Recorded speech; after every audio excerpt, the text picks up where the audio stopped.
Assalamualaikum warahmatullahi wabarakatuh. Perkenalkan, nama saya Ryan Agil Rivaldi dari Fakultas Tarbiyah dan Keguruan Prodi Manajemen Pendidikan. Kali ini saya akan menjelaskan tentang apa itu resume.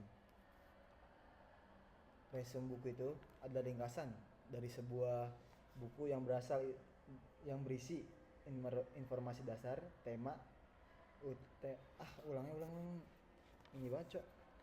Bisa ngerain. Assalamualaikum warahmatullahi wabarakatuh. Perkenalkan, nama saya Ryan Agil Rivaldi dari Fakultas Tarbiyah dan Keguruan Prodi Manajemen Pendidikan. Kali ini saya akan membahas apa itu resume. Resume buku adalah ringkasan dari sebuah buku yang berisi informasi dasar, tema utama, alur cerita, tokoh-tokoh, dan kesimpulannya. Resume buku bertujuan untuk memberikan gambaran umum tentang isi buku tanpa harus membaca secara keseluruhan. Resume buku berbeda dengan meringkas buku, karena resume tidak hanya ditulis secara berurutan sesuai dengan teks asli. Resume buku juga berbeda dengan resensi buku, karena resume buku lebih netral dan tidak memuat opini pribadi. Resume buku dapat digunakan untuk mempromosikan buku atau sebagai referensi untuk memahami isi buku. Dan kali ini saya akan membacakan atau resume buku dari buku Manajemen Mutu Pendidikan, Teori dan Kebijakan karya Pak Jajan Musbah. Yang pertama-tama saya akan menjelaskan di bab 1 itu manajemen mutu pendidikan. Manajemen adalah proses mengelola sesuatu meliputi perencanaan, pelaksanaan, monitoring, dan evaluasi. Bisa disingkat dengan menghilangkan monitoring karena ia bagian dari evaluasi mutu. Mutu adalah kualitas atau nilai suatu benda atau jasa. Pendidikan adalah proses terencana melahirkan manusia utuh atau paripurna yang cerdas, beriman, dan berakhlak melalui pembelajaran di kelas dan di luar kelas.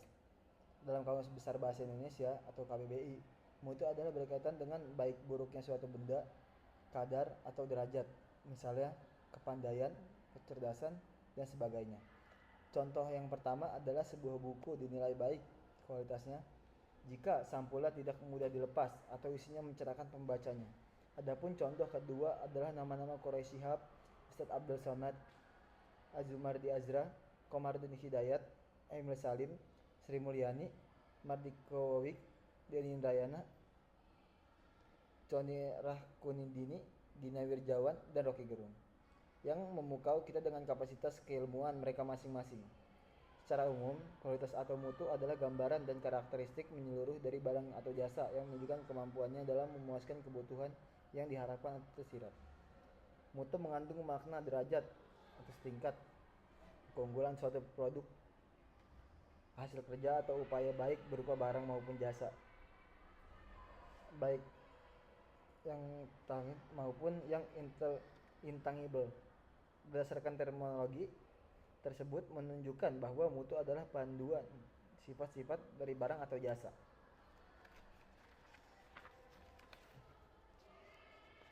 Yang menunjukkan kemampuannya dalam memenuhi kebutuhan pelanggan, baik kebutuhan yang dinyatakan maupun yang tersirat. Widodo tahun 2018. Contoh, pesantren Salafi berhasil membekali kemampuan bahasa Arab santri membaca kitab kuning. Kok mati sih, Jam? Membaca kitab kuning atau gundul tapi lemah dalam percakapan dan menulis Arab. Sementara pondok pesantren modern seperti Gontor, Darun Najah, Darul Qolam juga menghasilkan santri yang pandai dalam percakapan dan menulis bahasa Arab asing dan Inggris. Mutu pendidikan adalah kunci terbentuknya sumber daya manusia unggul. Sumber daya manusia unggul akan menentukan kemajuan dan ekonomi negara bangsa. Tidak ada negara maju tanpa pendidikan yang bermutu, akan tetapi pendidikan bermutu hanya bisa terwujud dengan dukungan kebijakan finansial yang memadai. Pendidikan yang berkualitas memiliki money, material, machine, metodologi yang bermutu karena ia merupakan proses bukan hasil instan. Mutu pendidikan adalah proses kolektif dengan fasilitas standar atau di atas standar di bawah kepemimpinan visioner sehingga melahirkan lulusan kompeten dan berkarakter. Mutu pendidikan harus direncanakan dan dilaksanakan oleh orang-orang yang kompeten dan dievaluasi secara terus-menerus. Kaizen, continuous improvement, never ending process. Manajemen mutu pendidikan adalah proses mengelola kebijakan sistem atau lembaga pendidikan yang berkualitas atau di atas standar minimal nasional sehingga melahirkan sumber daya manusia Indonesia yang berkualitas baik secara mental, emosional, spiritual maupun secara akademik, pengetahuan dan keterampilan. Manusia seperti bisa hidup di zaman atau era apapun yang menuntut ketangguhan dan sikap belajar. Manajemen mutu pendidikan adalah tentang merencanakan dan menyiapkan proses belajar mengajar dan pendidikan yang sangat baik agar menghasilkan lulusan yang kompeten dan berakhlak baik sehingga mereka bisa mandiri dan bermanfaat bagi masyarakat dan lingkungannya. Hidup yang memberikan manfaat, yang menghargai kemanusiaan dan kemerdekaan bagi semua manusia di muka bumi ini. Manajemen mutu terpadual atau Total Quality Management (TQM) mengarahkan pimpinan berorganisasi dan profesional untuk membuat jaminan kualitas, melakukan quality control, melakukan continuous improvement yang terfokus pada pencapaian keputusan dari para pelanggan. Manajemen mutu terpadu (TQM) dalam konteks pendidikan merupakan sebuah filosofi metodologi tentang continuous improvement yang dapat diberikan seperangkat alat praktis kepada lembaga pendidikan dalam memenuhi keinginan, kebutuhan, dan harapan pelanggan saat ini maupun masa-masa yang akan datang. Salis 2010. Maka sekolah dan kampus harus mampu melahirkan generasi yang pembelajar dan berpikir kreatif dan inovatif sepanjang hayat. Generasi tidak mudah puas atau pencapaian akademik dan prestasi, tetap terus ingin memberikan yang terbaik bagi warga dunia agar tercipta keadilan, kemerdekaan, kebebasan, dan kesejahteraan bersama atau kolektif. Warga negara yang bekerja untuk meraih uang sebanyak-banyaknya agar dapat memberi manfaat kepada sesama. Mengapa mutu? Pada prinsipnya, semua kebijakan sistem maupun lembaga pendidikan harus dijalankan dengan berbasis mutu agar mampu melahirkan manusia Indonesia yang utuh secara fisik, pikiran, dan jiwa. Artinya, tanpa orientasi pada mutu, maka mustahil bisa kita mencapai tujuan pendidikan sebagaimana ditegaskan dalam Undang-Undang Sisdiknas dan Undang-Undang Guru, Dosen. Maka mutu menjadi penting dipahami oleh pengambil kebijakan atau pembuat keputusan, yaitu kepala sekolah, yayasan, rektor, dinas pendidikan, kepala daerah, menteri, DPRD, DPD, dan presiden. Bahkan mutu harus dipahami oleh para orang tua dan dunia usaha dunia industri. Pemahaman dan komitmen pada mutu akan melahirkan sekolah dan kampus yang berkualitas, mulai dari tenaga pendidik, staf bangunan, hingga fasilitasnya. Pembangunan lembaga pendidikan dilakukan secara serius dan matang. Kebijakan pendidikan dilahirkan berdasarkan kajian yang mendalam. Di Indonesia, komitmen mutu bisa dilihat pada pengembangan pada pembangunan kampus Universitas Islam Internasional Indonesia atau UII dan Madrasah Aliyah Negeri Madrasah Aliyah Negeri Insan Cendekia secara bangunan fisik, meskipun secara kualitas membutuhkan waktu untuk melihat dan menilainya. Ruang lingkup pendidikan. Ruang lingkup mutu pendidikan adalah yang pertama, input meliputi kepemimpinan kebijakan mutu, fokus pelanggan, dan sumber daya manusia. Yang kedua, proses yang mencakup proses belajar, pengelolaan kemandirian, partisipasi warga, dan manajemen yang transparan. Yang ketiga, ada output, adalah gambaran kualitas lulusan yang sesuai standar nasional atau bahkan melampauinya. Mutu pendidikan bisa dilihat dari kebijakan, sistem, dan sumber daya lembaga pendidikan. Pertama, kualitas kebijakan akan memengaruhi kualitas pendidikan di suatu negara, suatu daerah, atau suatu yayasan. Kebijakan yang memprioritaskan pendidikan akan melahirkan bangsa maju. Dalam Undang-Undang Sistem Pendidikan Nasional dinyatakan bahwa 20% anggaran pendapatan dan belanja negara atau APBN dan anggaran pendapatan dan belanja daerah atau APBD untuk pendidikan di Indonesia merupakan kebijakan yang baik, tapi sayang masih lemah dalam implementasinya. Maka kebijakan saja tidak cukup, melainkan komitmen pemimpin untuk melaksanakannya. Kebijakan-kebijakan yang sering terhambat komitmen pemimpin yang lemah. Yang kedua, kualitas sistem. Kebijakan yang baik akan melahirkan sistem pendidikan secara makro maupun mikro.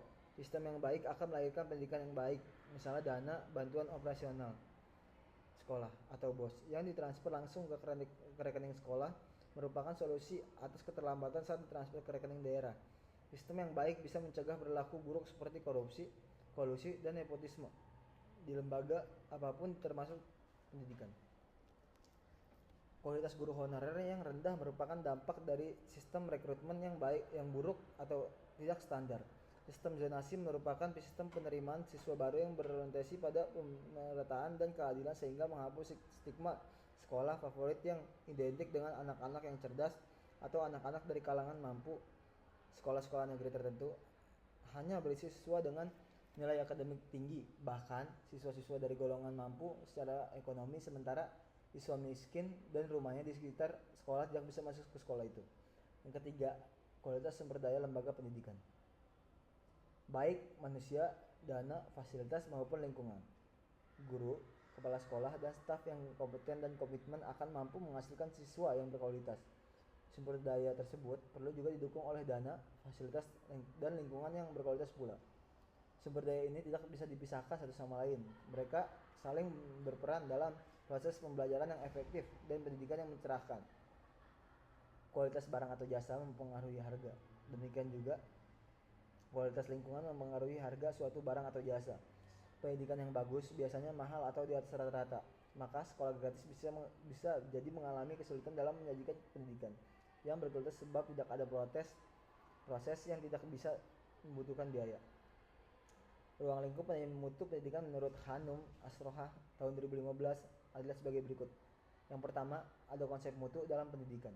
Yang kedua, ada sejarah dan perkembangan ilmu manajemen mutu pendidikan. Yang ketiga, sistem penjaminan mutu pendidikan. Yang keempat, lembaga yang mengeluarkan sertifikasi mutu pendidikan. Yang kelima, penjamin mutu internal. Yang keenam, penjamin mutu eksternal. Yang terakhir, lembaga penjaminan mutu pendidikan. Buku ini ditulis dengan peta konsep utama bahwa manajemen mutu mencakup teori mutu, aspek-aspek mutu, dan lembaga penjamin mutu pendidikan. Kedua terakhir ditinjau berdasarkan praktik dan kebijakan pendidikan Indonesia teranyar dan lama. Maka bisa jadi bab dan subbab buku ini berbeda dengan buku-buku dengan judul yang sama. Hal ini murni dari pertimbangan kacamata penulis karena pada dasarnya dosen diberi kebebasan atau otonomi untuk menyusun rencana pembelajaran semester atau RPS. Semoga upaya ini tidak terlalu salah atau melenceng dari yang seharusnya atau ideal. Yang D, ada prinsip mutu, prinsip manajemen mutu. Praktik manajemen mutu bukan hal mudah sehingga tidak semua sekolah atau kampus berhasil melaksanakannya. Mungkin banyak sekolah dan kampus memiliki lembaga dan sistem penjamin mutu yang internal. Tapi ia bukan sekedar ada, melainkan membutuhkan kepemimpinan yang kreatif, eksekutor, serta kerja tim yang sinergis dan kuat. Ada beberapa prinsip yang diwujudkan dalam lembaga pendidikan yang ingin meraih predikat lembaga dan yang bermutu. Pertama, kepemimpinan yang berkomitmen pada mutu dan punya kapasitas untuk melaksanakan dengan memiliki atau membentuk tim yang kuat, kompeten, solid. Tentu saja pemimpin bersedia mengeluarkan anggaran yang memadai untuk mendukung ketercapaian mutu ini, bahkan terkadang dari kantong pribadi. Dia juga memberikan perhatian tulus kepada bawahan, bukan sekedar basa-basi atau pencitraan. Ada banyak sekolah dan kampus yang bicara mutu tapi di dalamnya rapuh dan tidak berhasil mewujudkan apa yang dibicarakannya. Inilah bukti nyata kelemahan pemimpin. Dia yang pertama harus disalahkan dibanding variabel-variabel lainnya, karena seharusnya ia mundur jika tidak merasa mampu mengubah keadaan ke arah lebih baik. Kualitas membutuhkan waktu, ketekunan, perubahan sikap oleh semua, dan investasi dalam pelatihan untuk setiap anggota staf. Banyak pemimpin pendidikan gagal dalam usahanya untuk menerapkan kualitas karena mereka tidak mau membuat komitmen yang diperlukan untuk sukses. Banyak profesional pendidikan juga mengharapkan kualitas menjadi pendekatan makanan cepat saji untuk memecahkan masalah pendidikan yang kompleks saat ini. Arcaro tahun 1995. Sebelum kami terlibat dengan distrik, kami menyelesaikan penilaian lingkungan. Data yang dikumpulkan menunjukkan bahwa upaya peningkatan sekolah gagal. Ada tingkat kepercayaan yang rendah di dalam distrik dan distrik kurang memiliki komitmen untuk berubah. Kurangnya komitmen untuk berubah diperlihatkan secara jelas oleh pengawas saat pelatihan Dewan Sekolah. Arcaro tahun 1995. Transformasi sekolah berkualitas total dimulai dengan mengadopsi penyebaran dedikasi kepada kualitas kepada dewan sekolah, administrasi, staf, siswa, orang tua, dan masyarakat. Proses dimulai dengan pengembangan kualitas visi dan misi kabupaten dan sekolah lembaga di kabupaten. Visi kualitas fokus pada pertemuan membahas apa kebutuhan konsumen, menyiapkan keterlibatan total masyarakat, mengembangkan sistem untuk mengukur nilai tambah pendidikan, sistem pendorong bahwa staf dan siswa perlu mengelola perubahan dan peningkatan berkesinambungan, selalu berjuang untuk membuat produk pendidikan lebih baik. Yang kedua, seminar dan pelatihan manajemen mutu bagi semua warga sekolah dan kampus sehingga mereka sama-sama memahami dan mengetahui tugas dan tanggung jawab masing-masing. Mutu bukan kerja individu, pemimpin, atau divisi tertentu, tetapi merupakan kerja bersama warga sekolah atau kampus dengan instruksi dan pengawasan pimpinan. Kualitas kepemimpinan memberikan andil besar atas keterlaksanaannya program-program alih pengetahuan mutu juga pada saat menjalankannya. Yang ketiga, ada penyusunan perencanaan strategi mutu. Siapa melakukannya apa? Fasilitas apa yang diperlukan? Berapa dana yang dibutuhkan? Dari mana sumber dana itu? Sumber daya seperti apa yang dibutuhkan untuk mencapai mutu? Kerjasama dengan lembaga mana saja? Dan apa bentuk kontribusi siswa atau mahasiswa dan para orang tua? Ini adalah langkah awal yang akan menentukan keberhasilan tindakan mutu. Kualitas tindakan dan kualitas hasil akan dipengaruhi oleh kualitas dan profesionalitas penyusun rencana mutu. Bagian ini memerlukan kondisi ekstenting lembaga, kekuatan, dan kelemahan, dan tujuan apa yang ingin dicapai di masa depan. Yang keempat, ada membangun komunikasi yang baik antara pemimpin dan bawahan, antara guru atau dosen, antara staf, dan antar semua divisi. Semua lini sekolah dan kampus bergerak bersama untuk mencapai mutu yang diinginkan. Tidak hanya yang merasa lebih penting, lebih berkontribusi, lebih hebat, atau lebih berkuasa dalam pencapaian mutu, tetapi semua memiliki peran penting. Semua pihak di sekolah dan kampus ibarat sistem mesin kendaraan yang sedang berjalan. Jika semua berfungsi dan berjalan sesuai dengan perannya masing-masing, maka pemahaman mutu harus sampai ke tingkat paling bawah, sekalipun dari sebuah organisasi. Kelima, ada ganjaran atau hadiah bagi mereka yang berprestasi atau bekerja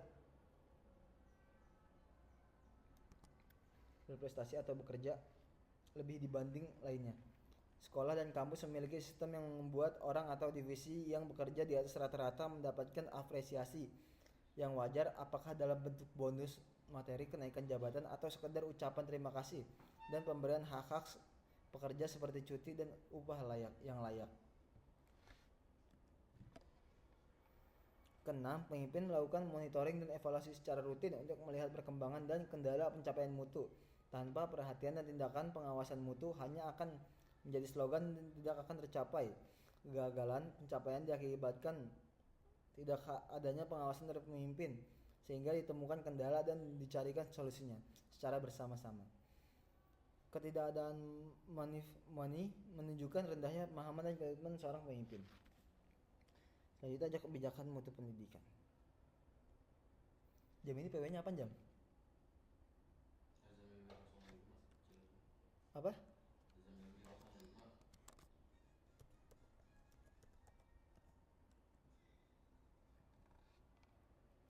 Selanjutnya ada kebijakan mutu pendidikan. Indonesia mengeluarkan aneka kebijakan untuk menjamin mutu pendidikan, diantaranya Undang-Undang Guru dan Dosen, Undang-Undang Pendidikan Tinggi, dan Undang-Undang Sisdiknas.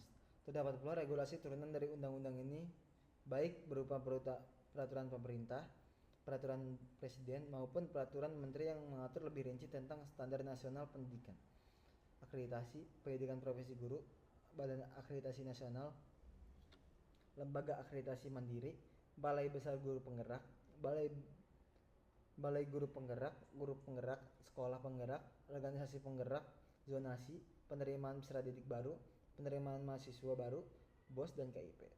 Penjelasan lebih lanjut tentang kebijakan dan program mutu pendidikan itu akan dijelaskan pada bab-bab berikutnya. Di level sekolah dan kampus, kebijakan mutu bisa dilihat dari pembentukan tim penjamin mutu atau lembaga penjamin mutu internal, yang diantaranya membuat standar operasional mutu dan mengawal tentang persiapan dan pelaksanaan akreditasi sekolah. atau akreditasi prodi dan akreditasi lembaga kampus. Sebagai sekolah dan kampus tidak memiliki lembaga penjamin mutu, tapi diserahkan kepada wakil kepala sekolah atau ketua program studi. Di sekolah dan kampus tertentu juga diadakan kelas internasional atau kelas khusus bagi pelajar yang memiliki kemampuan akademik atau bahasa asing yang melebihi rata-rata pelajar lainnya. Biasa kelas ini lebih besar dibanding kelas reguler karena standar guru dan fasilitasnya berbeda. Akan tetapi, sebagian kelas internasional ditutup karena mismanagement. Indonesia pernah memiliki kebijakan sekolah internasional atau kelas internasional tetapi menimbulkan polemik sehingga kemudian ditutup. Kelas ini memiliki perbedaan dalam iuran bulanan atau bangunan, fasilitas kelas, kurikulum, bahasa pengantar yang digunakan, dan tenaga pengajar. Alih-alih menghasilkan lulusan yang bermutu, kelas ini banyak dikritik karena menimbulkan kecemburuan atau penimpangan kualitas pendidikan di sekolah yang sama. Padahal setiap anak berhak mendapatkan mutu pendidikan yang baik. Akan tetapi, beberapa sekolah di Indonesia menggunakan kurikulum murni internasional atau campur dengan kurikulum nasional. Misalnya, Cambridge Curriculum yang mana buku-buku pelajarannya standar internasional berbahasa Inggris atau London dan penyampaiannya dalam bahasa Inggris. Demikian pula soal-soal latihan dan ujiannya. Tentu saja siswa di sekolah harus memiliki kemampuan bahasa Inggris yang baik, karena jika tidak mereka akan mengalami kesulitan dalam belajar. Sudah pasti biayanya mahal sehingga siswa di sini berasal dari keluarga yang mampu secara ekonomi alias kaya. Sekali lagi, pendidikan yang baik atau bermutu hanya bisa diakses oleh golongan kaya. Warga miskin hanya bisa sekolah negeri atau swasta yang standarnya bisa di bawah rata-rata. Demikian juga dengan pendirian Madrasah Aliyah Negeri Insan Cendekia di bawah Kementerian Agama, mereka merupakan kebijakan mutu di tingkat nasional. Siswa di sini memiliki kemampuan akademik di atas rata-rata sehingga lulusannya dapat diterima di perguruan tinggi negeri dalam negeri, bahkan di kampus ternama di luar negeri. Inilah model pendidikan yang bagus yang menjaring siswa pintar secara akademik yang secara substansif bertentangan dengan kebijakan zonasi. Yang secara substansif bertentangan dengan zonasi. Lihat rata-rata mereka yang memiliki nilai akademik bagus berasal dari keluarga yang kaya atau menengah karena mereka mendapatkan pembelajaran tambahan berupa les bahasa Inggris atau fasilitas belajar di rumah yang memadai. Ini bisa dilakukan survei kepada siswa-siswa MAN-IC di Indonesia sehingga bisa valid atau malah kesimpulan saya ini, kasus ini berbeda dengan kehadiran Smart Excellencia di Parung, Bogor, milik Dompet Duafa. Mereka menjaring siswa-siswa miskin, tapi secara akademik melalui proses yang berkualitas, anak-anak ini tumbuh menjadi generasi yang pintar dan cerdas serta berkarakter sehingga bisa kuliah di kampus-kampus favorit baik negeri maupun swasta, bahkan dalam negeri dan luar negeri. Yang kedua, ada teori manajemen mutu terpadu. Yang pertama, manajemen mutu terpadu. Ide-ide tentang manajemen mutu terpadu atau Total Quality Management atau biasa disebut TQM pada mulanya dikembangkan pada tahun 1930-an dan 1940-an oleh William Edwards Deming yang dilahirkan pada tahun 1900. Ia adalah seorang ahli di bidang statistik di Amerika yang memiliki gelar dokter dalam bidang fisika. Teori TQM yang digagasnya bermula di barat, tapi justru bangsa Jepang lah yang mengimplementasikan teori sejak 1950. Itulah sebab mengapa dikatakan TQM terlambat untuk diimplementasikan di barat meskipun berasal dari barat. Juran tahun 1987. Implementasi TQM di Jepang dimulai dari pabrik dan diikuti oleh industri-industri jasa dan diikuti oleh bank-bank. Kemudian Jepang telah mengembangkan ide-ide Deming dan Juran tentang implementasi TQM ke dalam apa yang mereka sebut dengan TQM. Dan akhirnya mereka mampu menjadi singa pasar dunia. Mereka mampu bersaing dengan negara-negara industri lainnya, bahkan sampai yang mengungguli contohnya adalah mobil Toyota, motor Yamaha, motor dan mobil Honda. Dominasi pasar yang diraih Jepang sebagian besar merupakan hasil dan perhatian mereka terhadap mutu. Koro Ishikawa, seorang penulis nasional Jepang tentang mutu, telah berdeskripsikan pendekatan TQM Jepang yang disebut TQC sebagai suatu revolusi pemikiran dalam dunia manajemen, khususnya manajemen industri atau pilot Crony dan Trivalest. tahun 2018.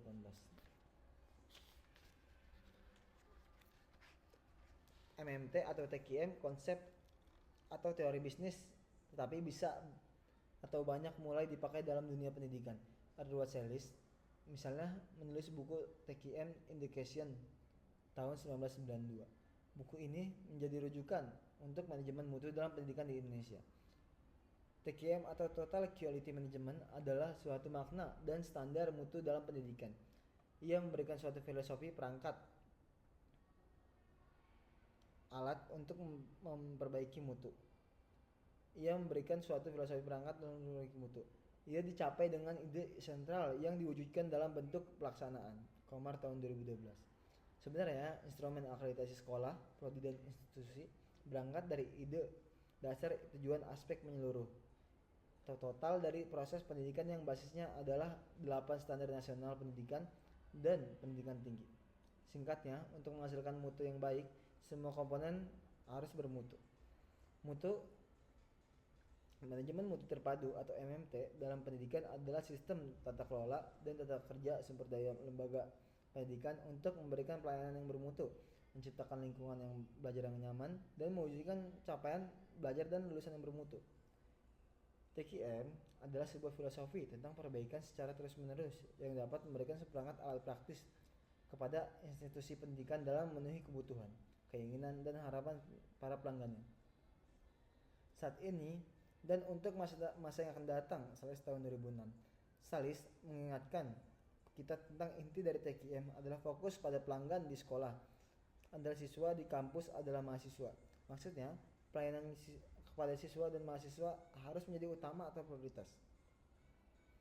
Manajemen mutu terpadu atau Total Quality Management ialah suatu pendekatan dalam menjalankan usaha yang mencoba untuk maksimalkan daya saing organisasi melalui perbaikan terus-menerus atas produk jasa manusia, proses, dan lingkungannya. Tidak berbeda dengan industri, sekolah dan kampus saat ini mengalami daya saing yang jika tidak disikapi dengan kreativitas dan inovasi dalam pengelolaan akan kehilangan siswa dan mahasiswa, dan lama-kelamaan akan gulung tikar. Sekolah di Indonesia menawarkan beberapa keunggulan seperti daya saing seperti asrama, kurikulum, keagamaan, sekolah terpadu, Cambridge kurikulum, dan pesantren. Ciri lulusan yang bermutu diantaranya adalah diterima di PT negeri, PT swasta, bagus, atau memperoleh beasiswa jalur prestasi. Ciri lainnya adalah bakat siswa yang beragam tumbuh dengan baik karena sekolah menyediakan fasilitas guru dan pelatih yang handal. Ciri di sekolah yang menerapkan MMT adalah memberikan pelayanan yang bermutu kepada siswa, orang tua, guru, dan staf, menjaga kualitas lulusan dan melahirkan inovasi sesuai perkembangan ilmu, teknologi, dan masyarakat. Maka, sekolah selalu meningkatkan kualitas guru, kualitas fasilitas belajar, kualitas pembelajaran, kualitas pelayanan, dan kualitas lulusan. Sekolah misalnya membuka rekening khusus untuk pembayaran iuran bulanan dan uang masuk. Metode pembayaran orang tua ke sekolah tidak bisa lagi dilakukan secara manual, tetapi mengakomodasi keinginan atau karakter pelanggan yang sesuai terbiasa bertransaksi secara elektronik. Sangat aneh jika tidak menerapkan model pembayaran seperti ini kecuali letak sekolah di pedesaan yang minim akses bank, ATM, atau orang tua yang tidak familiar dengan transaksi perbankan. Sekolah berbasis MMT juga menghargai dan memfasilitasi bakat anak yang beragam melalui pembukaan ekstrakurikuler, penyediaan fasilitas dan pola latih yang kompeten, pertunjukan seni dan olahraga, dan perlombaan lokal, nasional maupun internasional. Biaya atas semua ini berasal dari sekolah atau orang tua siswa yang sudah diperhitungkan di awal tahun. Sekolah berorientasi mutu meyakini dan memandang bahwa setiap siswa adalah istimewa sesuai bakat-bakatnya masing-masing. Di mata mereka, setiap anak bisa berkembang dan bisa mencapai impian mereka melalui pola asuh dan pola pendidikan yang tepat. Maka sekolah menempatkan kualitas guru-guru sebagai faktor utama dalam sistem pendidikan karena mereka lah yang akan membentuk cara pandang dan keyakinan siswa. Guru akan melukis masa depan siswa dengan caranya sendiri. Sekolah harus memahami apa keinginan orang tua terhadap sekolah atau anak seperti apa yang mereka harapkan.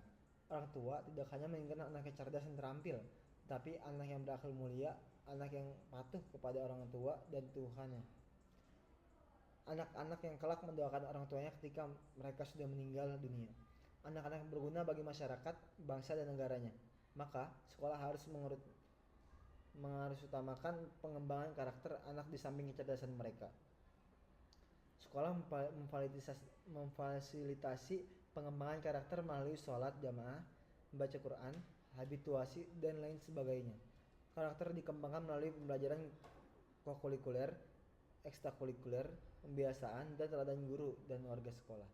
Singkatnya, MMT di sekolah menempatkan pengembangan karakter sebagai hal yang utama. Nama lain MMT atau TQM adalah Total Quality Control, Total Quality Assurance, dan Quality First. Semuanya mengacu pada upaya sekolah untuk meneruskan inovasi dalam menjawab tantangan dan perubahan zaman, serta pelayanan yang berorientasi pada pelanggan yaitu siswa dan orang tua. Juran mendemonstrasikan 3 proses manajerial suatu organisasi yang dikenal sebagai teologi Juran, yaitu planning, control, dan improvement. Adapun perincian teologi itu sebagai berikut. Quality planning adalah suatu proses yang mengidentifikasikan pelanggan dan proses yang akan menyampaikan produk dan jasa dengan karakteristik yang tepat dan kemudian mentransfer pengetahuan ini ke seluruh kaki tangan perusahaan guna memuaskan pelanggan. Kedua ada quality control, suatu proses yang dimana produk benar-benar diperiksa dan dievaluasi dibandingkan dengan kebutuhan yang diinginkan para pelanggan. Persoalan yang telah diketahui kemudian dipecahkan, misalnya mesin-mesin rusak segera diperbaiki. Yang ketiga ada quality improvement, suatu proses di mana mekanisme yang sudah mapan dipertahankan sehingga mutu dapat dicapai berkelanjutan. Hal ini meliputi alokasi sumber-sumber, menugaskan orang-orang yang menyelesaikan proyek mutu, melatih para karyawan yang terlibat dalam proyek mutu, dan pada umumnya menetapkan suatu struktur permanen untuk mengejar mutu dan mempertahankan apa yang telah dicapai sebelumnya. Teologi Juran dalam pendidikan adalah pertama itu quality planning.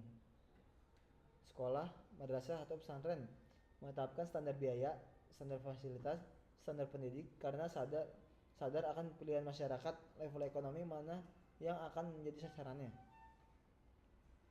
Standar biaya harus sesuai atau sepadan dengan standar-standar tersebut, khususnya standar akademik ini paling utama. Yang kedua ada quality control. Itu sekolah sebatas melaporkan atau mengumumkan lulusannya diterima di kampus atau sekolah mana, tapi jarang memiliki data mereka bekerja di mana saja dan posisinya sebagai apa. Sekolah juga jarang memiliki data bakat siswa dan cocoknya kuliah di prodi apa. Kondisi yang sama terjadi di kampus. Kontrol mutu terhadap siswa dan mahasiswa tidak dilakukan. Ketiga ada quality improvement. Dalam Undang-Undang Guru dan Dosen dinyatakan bahwa pelatihan guru dan staf merupakan tanggung jawab pemerintah, masyarakat, dan sekolah. Seminar dan pelatihan guru dan tendik tidak hanya mengandalkan dari pemerintah tapi inisiatif sekolah, madrasah atau pesantren karena mereka yang paling memahami kebutuhan guru dan tendiknya. TQM adalah penerapan metode kuantitatif dan pengetahuan kemanusiaan untuk yang pertama ada memperbaiki material dan jasa yang menjadi masukan organisasi. Yang kedua, memperbaiki semua proses penting dalam organisasi. Yang ketiga, memperbaiki upaya memenuhi kebutuhan para pemakai produk dan jasa pada masa kini dan waktu yang akan datang. Hart Dose Darmo tahun 2004. Hal-hal yang perlu dihindari karena dapat mengagalkan proses TQM adalah sebagai berikut. Pertama, ada kesenjangan komitmen manajemen puncak, kepala sekolah dan para wakilnya sehingga tidak mampu pula membangun struktur organisasi yang diperlukan untuk melaksanakan TQM serta tidak mempunyai bentuk sistem hadiah atau reward system yang mendorong dilaksanakannya TQM.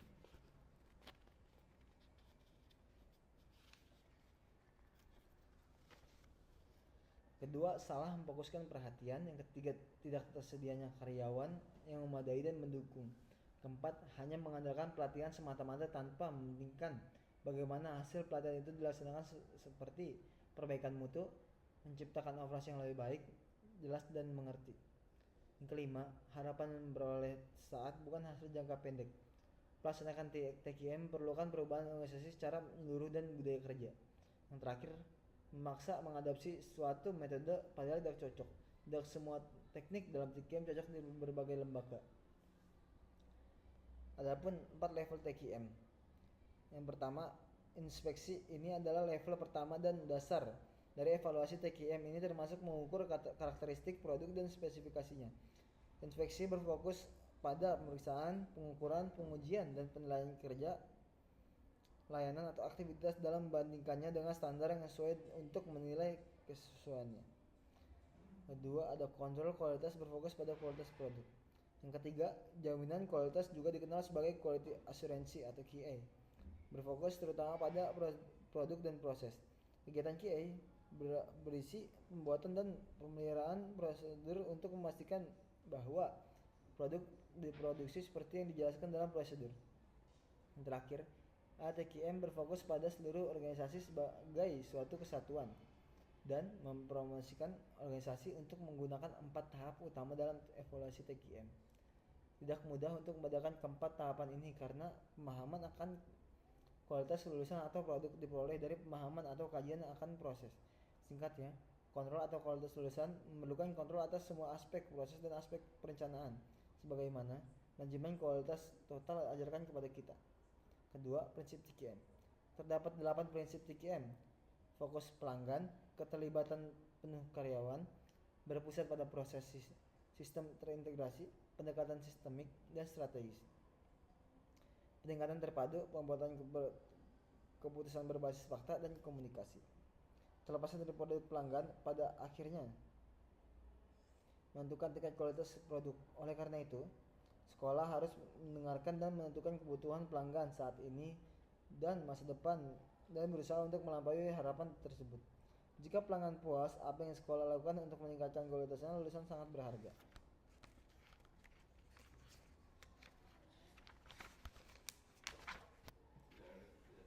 Semua karyawan bekerja menuju tujuan bersama.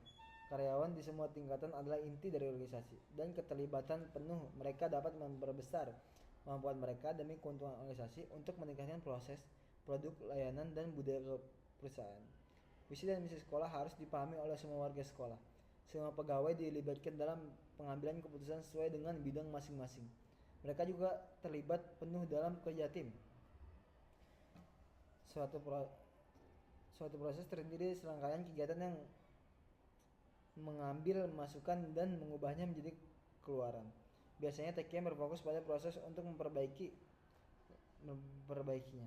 Langkah-langkah proses dilakukan sesuai dengan instruksi yang telah ditentukan sebelumnya, yang dikendalikan dan dipantau secara berkala sehingga setiap cacat yang tidak terduga dapat dengan mudah ditemukan.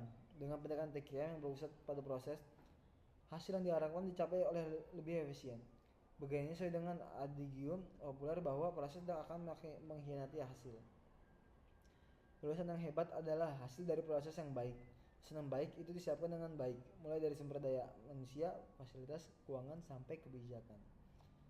Setiap organisasi memiliki budaya kerja yang unik dan mencapai keunggulan dalam produk dan layanan hampir tidak mungkin tanpa mengembangkan budaya kualitas yang baik. Fokus TQM adalah untuk menghubungkan berbagai fungsi ke dalam sistem yang terintegrasi. Sistem ini menggabungkan unsur-unsur peningkatan bisnis untuk terus meningkatkan dan melampaui harapan kesuksesan sekolah dan kampus dicapai melalui sebuah sistem budaya yang diciptakan oleh kepala sekolah yang hebat. Membangun sistem informasi berbasis data dari siswa, guru, staf keuangan, fasilitas, sehingga memudahkan pencarian data dan penggunaan data. Mengisi dan memperbaiki data pokok pendidikan dan simpatika dengan baik dan dapat dipertanggungjawabkan data sekolah terhubung dan sesuai dengan kebutuhan akreditasi dan kebutuhan sekolah lainnya. Dengan pendekatan ini, visi misi dan tujuan organisasi dapat dicapai. Perencanaan strategis atau manajemen strategis menggabungkan perumusan rencana strategis yang mengintegrasikan kualitas sebagai komponen inti. Sebagai bagian dari proses perbaikan berkelanjutan, organisasi harus menggunakan teknik analisis data dan pemikiran kreatif untuk meningkatkan daya saing dan kinerjanya dalam memenuhi harapan. Kinerja suatu organisasi dapat diukur dengan menggunakan data ukuran kinerja sebagai hasil dari penggunaan TQM. Sebuah organisasi harus terus-menerus mengumpulkan dan menganalisis data untuk meningkatkan akurasi pengambilan keputusan, mencapai konsensus, dan membuat prediksi berdasarkan data historis. Saat organisasi berkembang melalui perubahan, komunikasi memainkan peran penting dalam menjaga moral dan mendorong karyawan. Komunikasi dapat berfokus pada strategi, metode, dan ketepatan waktu. Adapun 4P. 4P itu perencanaan, proses, dan orang. Adalah kunci untuk memberikan produk dan layanan berkualitas kepada pelanggan dan meningkatkan kinerja secara keseluruhan.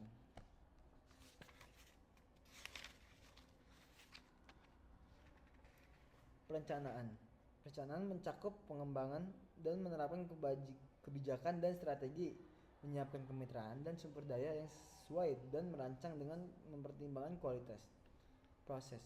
Proses meliputi pemahaman manajemen, desain atau desain ulang sistem manajemen mutu, dan perbaikan berkelanjutan.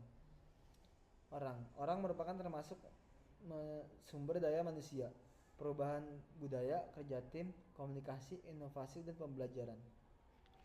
Kinerja termasuk menetapkan kerangka ukuran kinerja, kartu skor berimbang untuk organisasi, melakukan penilaian mandiri, audit, ulasan, dan pembandingan. Kemendikbudristek mengubah penyajian standar nasional pendidikan dari 8 standar minimal menjadi input, proses, dan output, yang secara substansi tidak menghilangkan 8 standar sebelumnya. Nah, 4P ini juga kemudian di bawah ini 3C, sebuah upaya menyederhanakan ingatan atau berpikir kita tentang proses mutu yang holistik. Yang terakhir ada 3C. 3C atau 3CS, budaya atau kultur, komunikasi, dan komitmen. Memberikan hasil lunak untuk model TQM yang jangan meremehkannya pentingnya 3C. Model TQM selesai setelah hasil lunak diintegrasikan ke dalam kerangka kerja 4P sehingga model tersebut dapat berhasil memajukan organisasi. Yang pertama ada budaya, menciptakan nilai-nilai dan etika untuk mendukung pengembangan budaya kualitas total dan memastikan bahwa kegiatan kreatif dan pembelajaran dikembangkan dan dilaksanakan. Yang kedua, komunikasi, mengkomunikasikan visi, misi, kebijakan, dan strategi secara konsisten, mempromosikan komunikasi dan kolaborasi. Yang terakhir, komitmen, berpartisipasi secara pribadi dan aktif dalam kegiatan kualitas dan peningkatan organisasi. Sebagian sekolah, kampus, atau kementerian mungkin berhasil menjalankan budaya mutu di tempatnya, tetapi di beberapa kasus budaya mutu tidak efektif karena hanya menghabiskan anggaran besar sebatas pajangan, hanya tertulis dan diceramahkan tetapi minim pembuktian nyata. Kita ketahui beberapa lembaga menyusun budaya mutu sebagai tagihan konsep mutu, tetapi melaksanakannya suatu hal yang membutuhkan kerja keras dan komitmen yang tinggi. Bisa jadi jawabannya adalah kelemahan pemimpin yang tidak bisa memberikan contoh dalam aktualisasi budaya mutu. Sebagus apapun budaya mutu tidak akan meningkatkan kinerja selama tidak ada pemimpin yang menggerakkan, mengawal, memimpin, terjun langsung, mengontrol, mengevaluasi, dan menjadi contoh mutu.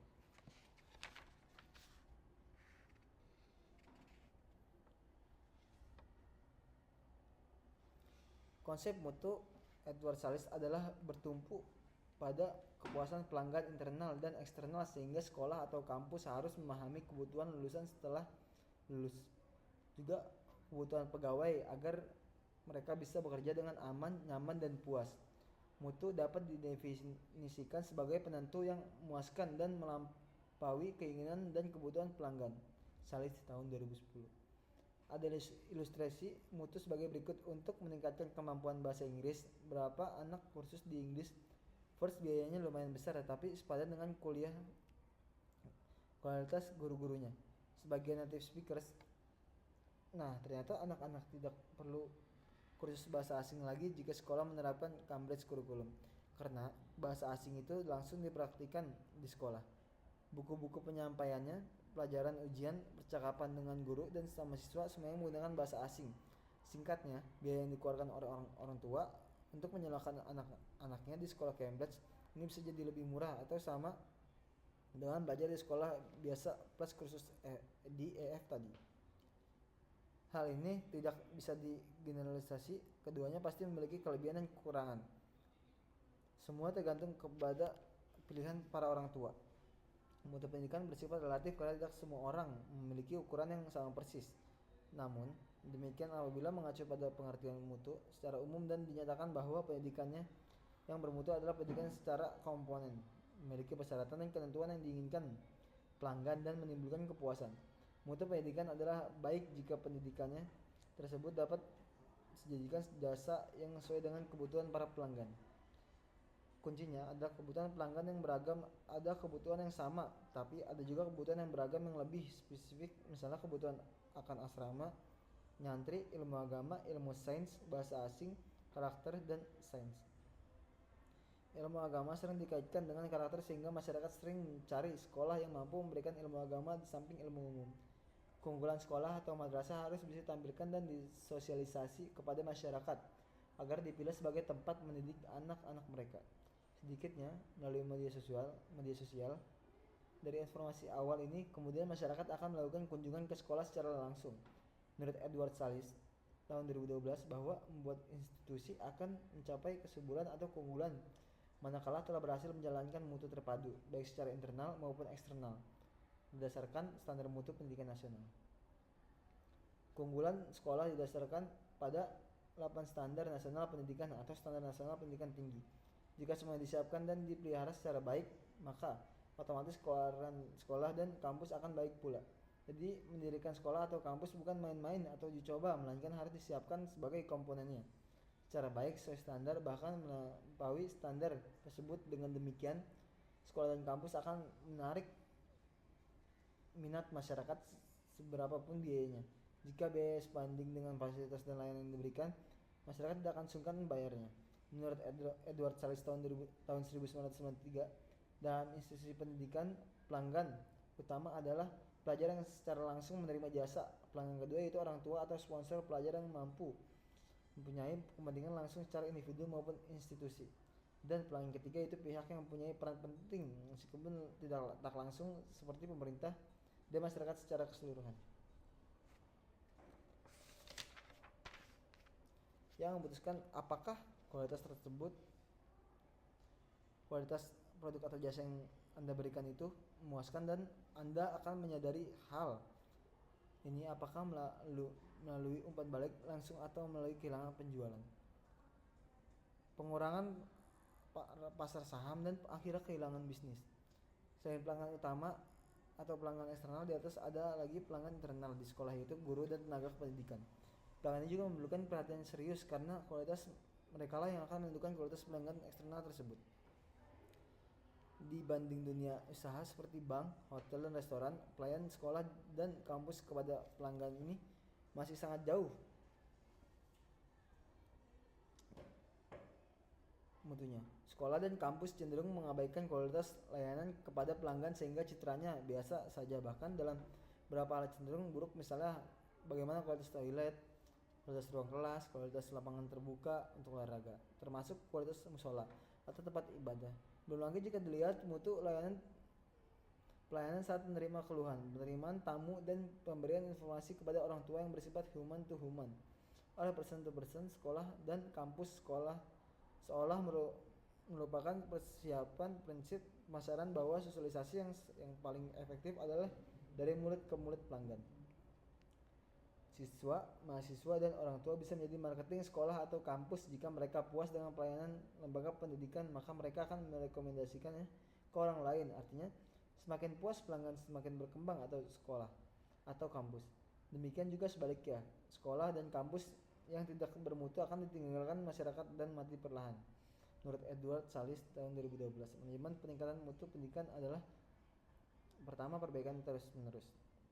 Manajemen peningkatan mutu pendidikan merupakan slogan, namun merupakan suatu pendekatan sistematis dan hati-hati untuk mencapai tingkat kualitas yang tepat dengan cara yang konsisten dalam memenuhi kebutuhan dan keinginan pelanggan.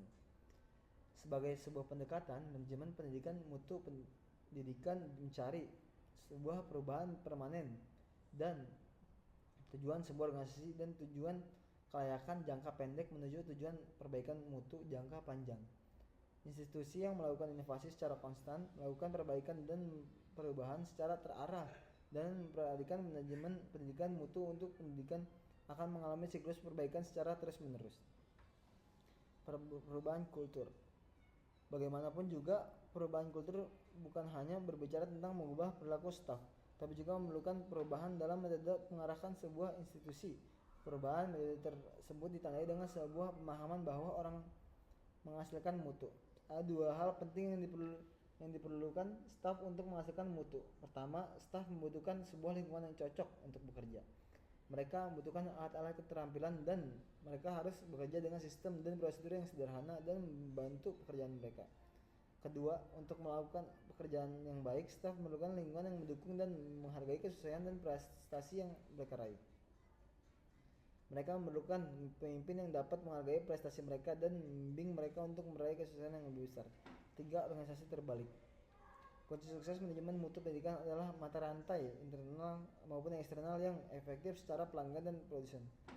Begitu konsep tersebut ada dalam genggaman atau berhasil dijalankan, maka ada implikasi yang luar biasa besar terhadap organisasi dan pola hubungan yang ada di dalamnya. Keempat, menjaga hubungan dengan pelanggan. Misi utama dari sebuah institusi manajemen pendidikan mutu adalah untuk memenuhi kebutuhan dan keinginan pelanggannya. Organisasi yang unggul, baik negeri maupun swasta, ada organisasi yang dalam istilah Peters dan Waterman menjaga hubungan dengan pelanggan dan memiliki obsesi terhadap mutu. Mereka mengakui bahwa pertumbuhan dan perkembangan sebuah institusi bersumber dari kesesuaian layanan institusi dengan kebutuhan pelanggan. Mutu harus sesuai dengan harapan dan keinginan pelanggan, bukan apa yang terbaik bagi mereka menurut institusi. Tanpa pelanggan tidak akan ada institusi. Dari penjelasan di atas, kita bisa menyatakan bahwa pemimpin tidak boleh berhenti melakukan inovasi dan memecahkan masalah, menciptakan lingkungan sekolah dan kampus yang nyaman, dan menjalin hubungan yang baik dengan siswa dan orang tua mereka. Yang kelima, analisis pasar. Analisis pasar perlu mempertimbangkan segmentasi pasar. Jarang ada organisasi yang beroperasi di pasar tunggal. Pasar yang berbeda perlu diidentifikasi setelah ini tercapai. Pertanyaannya, perlu diajukan tentang persyaratan khusus dari setiap segmen dan apakah layanan perlu disesuaikan untuk memenuhi kebutuhan tertentu. Hal ini terutama penting di institusi pendidikan lanjutan dan tinggi yang besar, di mana pelajar dewasa memiliki persepsi, kebutuhan, dan persyaratan agar dari mereka yang lulusan sekolah. Namun, analisis segmentasi pasar bisa sama-sama valid di sekolah. Sangat mungkin bahwa strategi yang berbeda harus diadopsi untuk setiap segmen pasar jika kebutuhan yang dirasakan dari seluruh jajaran pelanggan harus dipenuhi. Saleh tahun 2002. Ada kecenderungan bahkan regulasi menyatakan bahwa sekolah dengan jenjang yang sama tidak boleh didirikan berdekatan dalam jarak tertentu. Kebijakan ini tidak selalu tepat. Andai pemilik kebijakan memahami bahwa sekolah meski sama levelnya tapi bisa memberikan menu atau kurikulum yang berbeda. Katakanlah yang satu sekolah reguler, lainnya sekolah Islam terpadu atau sekolah berbasis pesantren. Setiap model sekolah ini memiliki pelanggannya masing-masing. Bahkan sekolah dengan model yang sama, gedung fasilitas dan iuran yang berbeda akan memiliki pelanggannya yang masing-masing.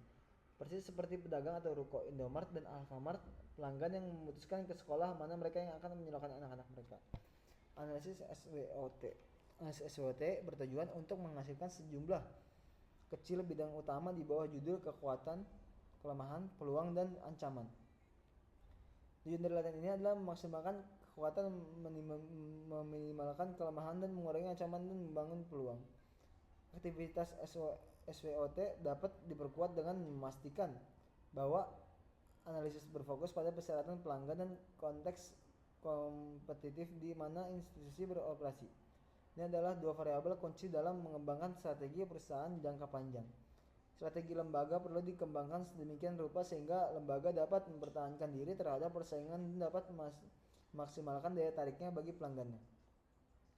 Jika latihan ini dipadukan dengan pemeriksaan misi dan nilai-nilai, maka dapat dicari ceruk atau identitas khusus yang dapat membedakan lembaga tersebut dari para pesaingnya. Begitu identitas khusus dapat dikembangkan, akan jauh lebih mudah untuk mengidentifikasi karakteristik kualitas sebuah institusi. Analisis SWOT ini sering dipakai sekolah dalam menilai indikator-indikator penilaian akreditasi sekolah. Yang bangunan besarnya adalah 8 standar nasional pendidikan. Hasil analisis ini digunakan untuk memenuhi standar nasional pendidikan sehingga nilai akreditasi bisa bagus. Menilai standar ini dilakukan melalui penyusunan dan pelaksanaan program kerja tahunan berikut dengan kebutuhan dana dan siapa penanggung jawabnya, dari unsur guru, wakil kepala sekolah, atau kepala sekolah sendiri. Kekuatan sekolah dipertahankan dan ditingkatkan, kelemahan diperbaiki secara bertahap dengan memanfaatkan kekuatan dan peluang. Proses ini dilakukan secara terus-menerus setiap tahun dengan menuliskan capaian kinerja yang spesifik dan terukur.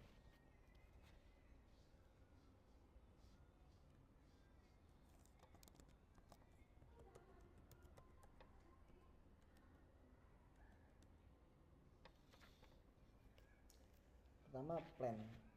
Plan tentukan standar rekomendasi lulusan, misal apakah sekolah atau madrasah ingin melahirkan calon-calon ulama, ilmuwan, umara, atau wirausahawan. Sekolah bisa memilih salah satu atau lebih, dengan demikian ia lebih mungkin mencapai visi tersebut. Tentu saja pilihannya ditentukan oleh kemanapun dan kesediaan sumber daya sekolah. Kehadiran sekolah atau madrasah di pesantren salafi atau modern sering dimaksudkan integrasi ilmu agama dan umum. Para santri atau lulusan diharapkan menguasai dua ilmu sekaligus. Meskipun model pembelajarannya dilakukan secara terpisah-pisah, bukan integrasi dalam pemahaman bahwa saat menjelaskan ilmu umum, maka gurunya mengaitkan dengan ilmu agama, Al-Quran atau hadis. Demikian juga sebaliknya saat menjelaskan ilmu agama atau mengaji kitab kuning, ustadz atau kiainya tidak relevansi dengan sains. Siapkan kurikulum, guru kompeten, fasilitas yang memadai, dan biaya yang cukup. Kedua, DO.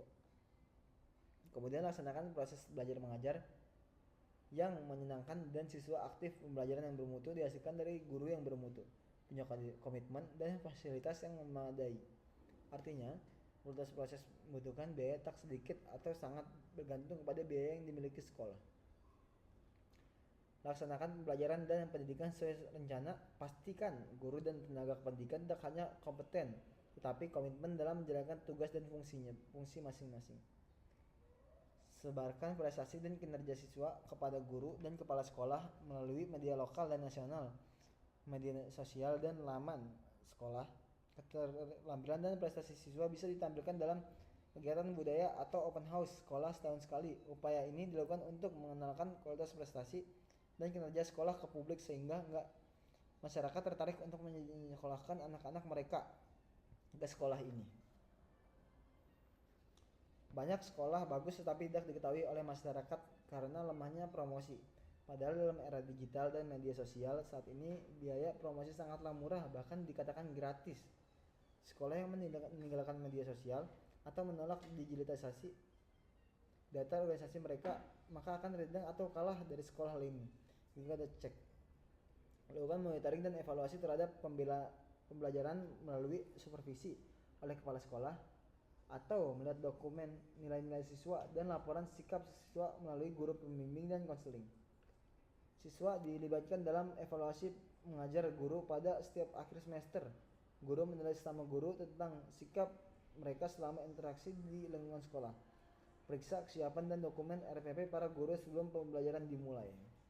Pastikan semua pekerjaan dan kegiatan evaluasi, kemudian lakukan upaya perbaikan berbasis data hasil evaluasi tersebut. Keempat, ada X. Lakukan perbaikan dan kegiatan hasil perbaikan. Amati apakah hasil lebih baik, lebih efektif, dan lebih efisien atau sebaliknya. Jika gagal menerapkan kebijakan baru hasil evaluasi, maka lakukan kebijakan alternatif. Demikian seterusnya, sekolah memiliki beberapa alternatif kebijakan atau program hasil dari evaluasi bagian atau kebijakan.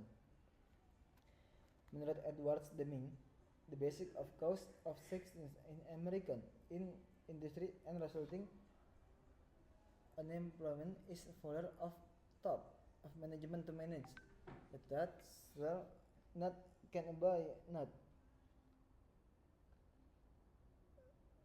Penyebab dasar penyakit dalam industri Amerika dan mengakibatkan pengangguran adalah gagalan manajemen puncak untuk mengelola dia yang menjual tidak bisa membeli. Penyebab yang biasanya dikutip untuk kegagalan sebuah perusahaan adalah biaya awal, kelebihan biaya, penyusutan persediaan berlebih, persaingan apapun kecuali penyebab sebenarnya manajemen buruk yang murni dan sederhana. 14 poin Deming. 14 poin di bawah ini merupakan pokok-pokok pandangan With AdWords, naming terhadap apa yang harus dilakukan oleh suatu perusahaan agar berkualitas tingkat dunia. Berikut adalah ringkasan dari ke-14 poin naming. Pertama, ciptakan keajaiban tujuan dalam menuju perbaikan produk dan jasa dengan maksud untuk menjadi lebih dapat bersaing, tetap berada dalam bisnis dan untuk menciptakan lapangan kerja. Adopsilah falsafah baru. Manajemen harus memahami adanya era ekonomi baru dan siap menghadapi tantangan, belajar bertanggung jawab dan mengambil alih kepemimpinan guna menghadapi perubahan. Hentikan ketergantungan pada inspeksi dalam membentuk mutu produk, bentuklah mutu sejak dari awal. Hentikan praktik menghargai kontrak berdasarkan tawaran yang rendah. Perbaiki secara konstan dan terus-menerus sistem produksi dan jasa untuk meningkatkan kualitas dan produktivitas yang pada gilirannya secara konstan menurunkan biaya. Lembaga on the job training. Lembaga kepemimpinan, tujuan dari kepemimpinan haruslah untuk membantu orang dan teknologi dapat bekerja dengan lebih baik. Hapuslah rasa takut sehingga setiap orang dapat bekerja secara efektif. Hilangkan dinding pemisah antara departemen sehingga orang dapat bekerja sebagai suatu tim. Hilangkan slogan, desakan, dan target bagi tenaga kerja. Hal tersebut dapat menciptakan permusuhan. Hilangkan kuota dan manajemen berdasarkan sasaran, gantikan dengan kepemimpinan. Hilangkan penghalang yang dapat merampok kebanggaan karyawan atas keahliannya. Giatkan program pendidikan self-improvement. Buatlah transinformasi pekerjaan setiap orang dan siapkan setiap orang untuk mengerjakannya. Dengan baru ini digiliran pada pengetahuan baru yang dibandingkan oleh 3 unsur Prasetyo tahun 2016. Yang pertama, the system of approach knowledge. Sistem pengetahuan yang mendalam. Lembaga pendidikan perlu suatu sistem pengetahuan yang mendalam sehingga kualitas lulusan terjamin dari unsur pengetahuan dan tanggung jawabnya kepada masyarakat serta lingkungan. 14 butir kewajiban manajemen sebagai penerapan unsur pertama tersebut pimpinan dan semua unsur SDM. Lembaga pendidikan perlu menerapkan 14 butir kewajiban manajemen agar pengolahan dalam lembaga tersebut dapat berjalan dengan baik. Plan the check action PDCA cycle sebagai alat untuk melaksanakan perbaikan proses pembelajaran secara kontinu sebagai alat untuk melaksanakan perbaikan proses pembelajaran secara kontinu. Dari penjelasan di atas kita bisa menyatakan bahwa perbaikan mutu tidak dilakukan hanya menjelang akreditasi sekolah atau program studi pelatihan sumber daya manusia secara berkala. Pilihlah pemimpin yang kreatif dan inovatif. Bangunlah tim yang kompak memanfaatkan keragaman bakat guru atau dosen. Terus meningkatkan kinerja dan prestasi siswa, mahasiswa dan guru. Pelatihan guru merupakan kebutuhan untuk menguasai pengetahuan dan keterampilan serta sikap baru sesuai dengan perkembangannya dan teknologi secara masyarakat. Maka sekolah harus menyiapkan anggaran untuk pelatihan guru dan staf. Mutu guru berhubungan dengan mutu siswa. Di sisi lain, jika guru mendapatkan gaji yang layak, maka ia akan punya peluang untuk belajar mandiri dengan membeli buku atau sumber lainnya. Guru akan lebih profesional jika penghasilannya memadai. Guru yang berkomitmen tidak membutuhkan terlalu banyak kontrol dari kepala sekolah. Mereka bekerja dengan baik dan didedikasi karena memiliki tanggung jawab atas tugas dan posisinya sebagai guru. Mereka sadar bahwa tugasnya sangat mulia untuk melahirkan generasi unggul serta sehingga tidak bisa asal bekerja atau tidak disiplin. Sekolah sering memasang ayat hadis motivasi mahfuzat kata mutiara di lingkungan sekolah. Demikian presentasi manajemen mutu pendidikan resume buku untuk matkul manajemen mutu. Atas perhatiannya terima kasih Pak JJN.